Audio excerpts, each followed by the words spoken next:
परमाणु संरचना। आपको पता है परमाणु शब्द वैज्ञानिक डाल्टन ने दिया था, और डाल्टन जो है अपना अलग परमाणुवाद दिए थे, इसको हम बाद में बताएंगे। पहले आप देखिए परमाणु होता क्या है। परमाणु जो है द्रव्य का अति सूक्ष्मतम कण है, ठीक है, और वैज्ञानिक डाल्टन के अनुसार यह अविभाज्य है। तो द्रव्य क्या है? हम अपनी आँखों से जो कुछ भी देखते हैं वो सब द्रव्य है, अर्थात जिसमें भार हो, द्रव्यमान हो और जो स्थान घेरता हो, ऐसे वस्तुओं या पदार्थों को हम द्रव्य कहते हैं। जैसे मिट्टी, पत्थर, लकड़ी, रबर, कांच, जीव जंतु, पेड़ पौधे, ये सब द्रव्य में आते हैं और सभी परमाणुओं से ही मिलकर बने हुए हैं।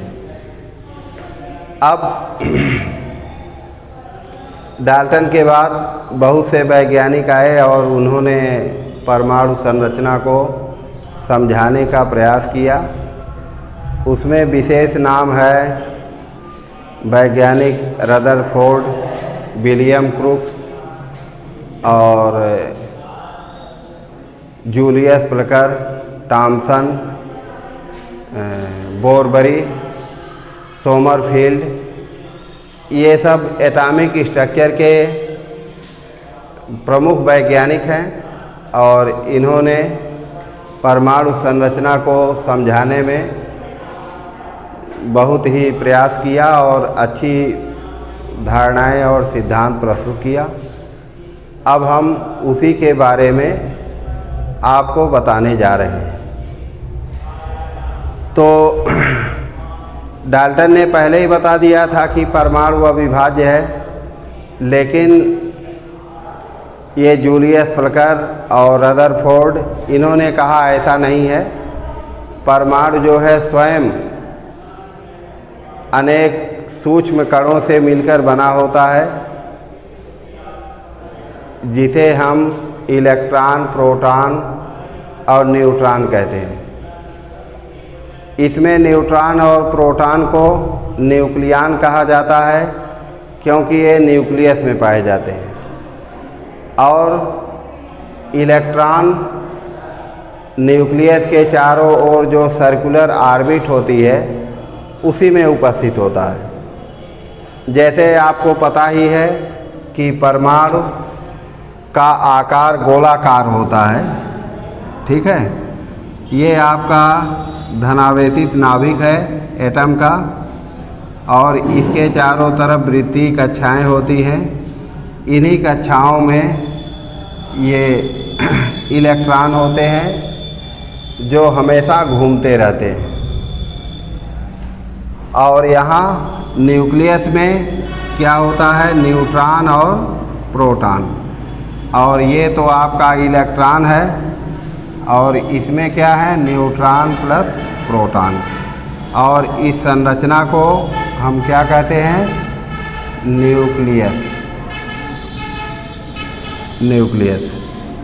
तो यही परमाणु की संरचना है। लेकिन अब इसकी डिस्कवरी कैसे हुई, यही हम बताने जा रहे हैं। वैसे परमाणु के दो भाग होते हैं। नंबर एक है परमाणु नाभिक, परमाणु नाभिक। नंबर दो नाभिक के चारों तरफ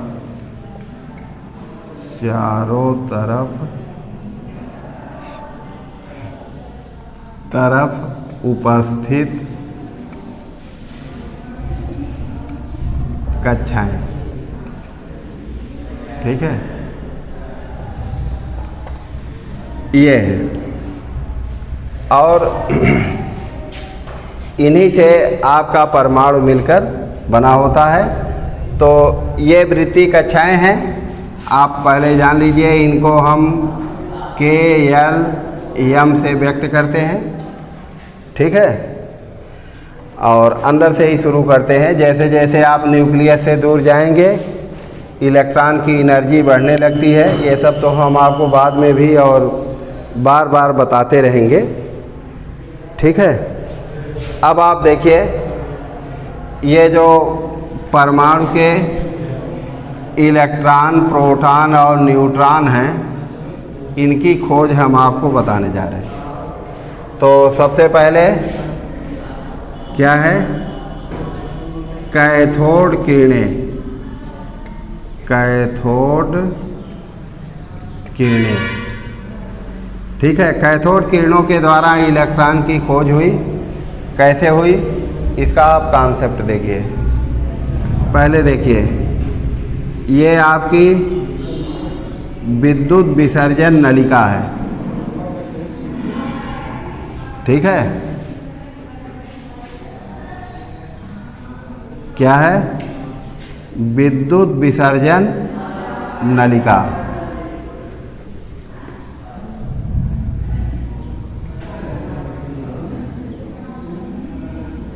ये पंप यहाँ लगा देते हैं जिससे इसका प्रेशर कंट्रोल किया जाता है, और इसका प्रेशर होता है 0.001 mm, मिलीमीटर पारे के दाब के बराबर, इतना प्रेशर होता है। ये आपका कैथोड है और ये क्या है, एनोड है। तो वैज्ञानिक जूलियस प्लकर ने बताया कि अगर हम बहुत कम दाब पर गैसों में वैद्युत विसर्जन करते हैं तो कैथोड से एनोड की ओर एक अदृश्य किरणें चलती हैं, ठीक है। इन किरणों को क्या कहते हैं, कैथोड किरणें कहते हैं। ये फिगर बना लेना, ये क्या है, कैथोड रेज। ये कैथोड रेज है, ठीक है। इसका कारण क्या है कि जब आप प्रेशर बहुत कम कर देंगे और हाई वोल्टेज के इलेक्ट्रिक फील्ड में आप गैसीय परमाणुओं को रखेंगे तो गैस के परमाणुओं से उनके इलेक्ट्रॉन अलग होने लगते हैं और ये अलग होकर एनोड की तरफ जाते हैं एक पुंज के रूप में। इसी पुंज को, ठीक है, हम क्या कहते हैं, इसी पुंज को हम कैथोड रेज कहते हैं।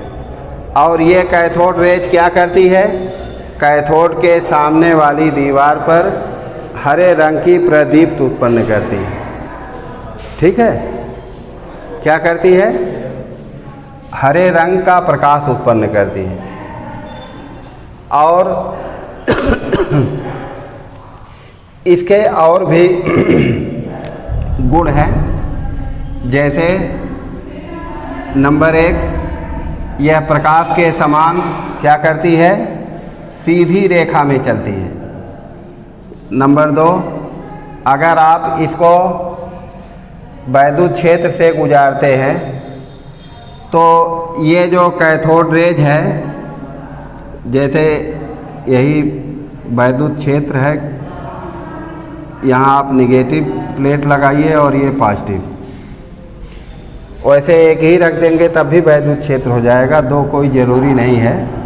तो ये किरणें क्या करती हैं, अगर ये किरणें ऐसे जा रही हैं तो इधर एनोड की तरफ गिरती हैं। इससे सिद्ध होता है कि ये ऋणावेशित कणों से मिलकर बनी हुई है, ठीक है।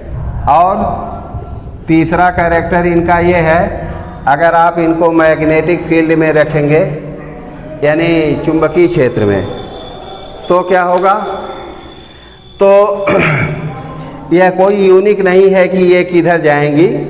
जो भी पोल नॉर्थ या साउथ इनसे थोड़ा निकट होगा, समझ रहे हैं ना। जैसे आप एक बार मैग्नेट रख दिए यहाँ, ये नॉर्थ है और ये इसका साउथ पोल है, ठीक है। तो अगर ये किरणें जा रही हैं तो किसी एक तरफ विक्षेपित हो जाती है, ठीक है। इससे यह सिद्ध होता है कि ये क्या करती हैं, ये आवेशित कणों से मिलकर बनी होती हैं। और चौथा क्या है, ये फोटोग्राफिक प्लेट को काला कर देती हैं। फोटोग्राफिक प्लेट का मतलब जो डिजिटल कैमरा के पहले कैमरे में फोटोग्राफिक प्लेट ही लगाई जाती थी। आज भी एक्सरे की जो रिपोर्ट आती है उसकी फ़ोटो कापी वो फोटो ग्राफिक प्लेट से ही बनाई जाती है, तो ऐसे होती थी वो। और अगला है, ये जो है जिंक सल्फाइड या बेरियम सल्फाइड की जब प्लेट पर गिरती हैं तो ये क्या करती हैं, प्रदीप्त उत्पन्न करती हैं, ठीक है। अंत में वैज्ञानिक टॉमसन ने इन कैथोड किरणों का अध्ययन किया और बताया कि कैथोड किरणें सूक्ष्म ऋणावेशित कणों से मिलकर बनी हैं और इन्हीं सूक्ष्म ऋणावेशित कणों को हम इलेक्ट्रॉन कहते हैं। क्या कहते हैं, इलेक्ट्रॉन कहते हैं। और एक इलेक्ट्रॉन का द्रव्यमान कितना होता है, इसको आप लोग नोट कर लेना। मास ऑफ इलेक्ट्रॉन ये होता है 9.1 इंटू 10⁻⁻31 किग्रा, ठीक है।